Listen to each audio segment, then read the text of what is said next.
Good morning, good afternoon, good evening, good night, good day to you. That's depending where you are in the world. I'm here live in London doing our nighttime devotion from the devotional Conflict and Courage. The title today, What Made Him Great? Matthew 11:11. Verily I say unto you, among them that are born of women, there have not risen a greater than John the Baptist. Notwithstanding, he that is least in the kingdom of heaven is greater than he.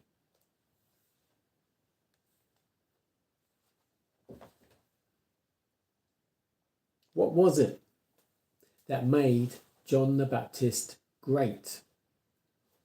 He closed his mind to the mass of tradition presented by the teachers of the Jewish nation and opened it to the wisdom which comes from above.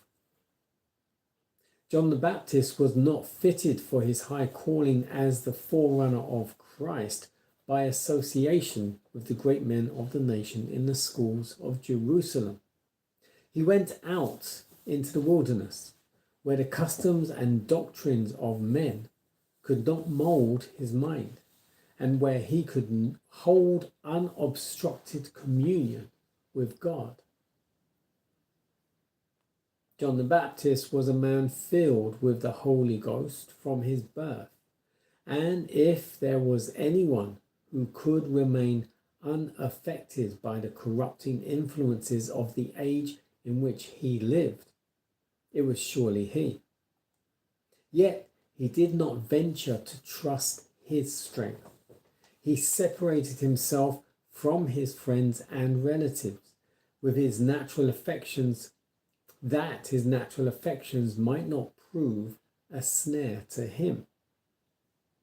He would not place himself unnecessarily in the way of temptation, nor where the luxuries or even the conveniences of life would lead him to indulge in ease or to gratify his appetite and thus lessen his physical and mental strength. He subjected himself to privation and solitude in the wilderness, where he could preserve the sacred sense of the majesty of God by studying his great book of nature.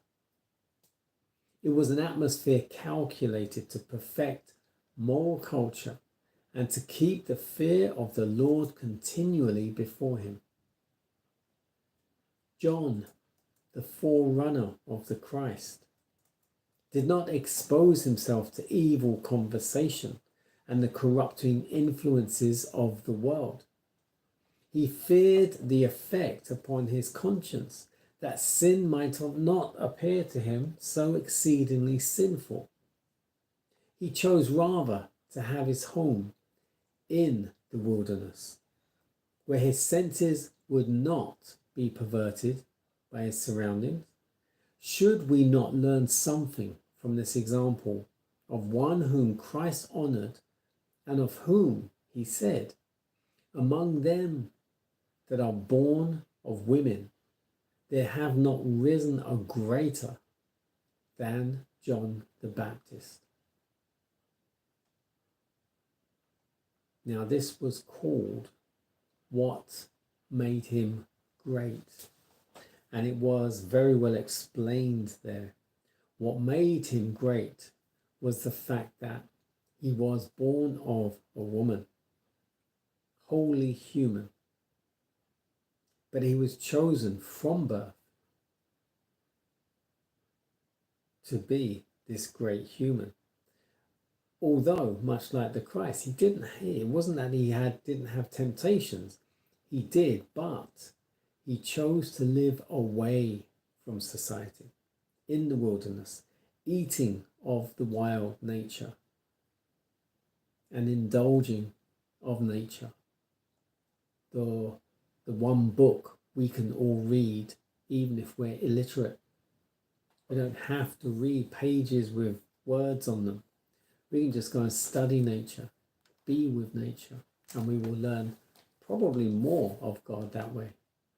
Because if we're in nature, we have no distractions and disruptions to ruin our senses. He was filled with the Holy Ghost from birth. He was unaffected by corrupting influences because he separated himself from his friends and relatives, from other people. He wasn't tempted or tainted by the luxuries and the conveniences of life and society. He subjected himself to privation and solitude in the wilderness. And by doing so, he wasn't tainted by sin. But he was considered among them that are born of women. There have not risen a greater than John the Baptist.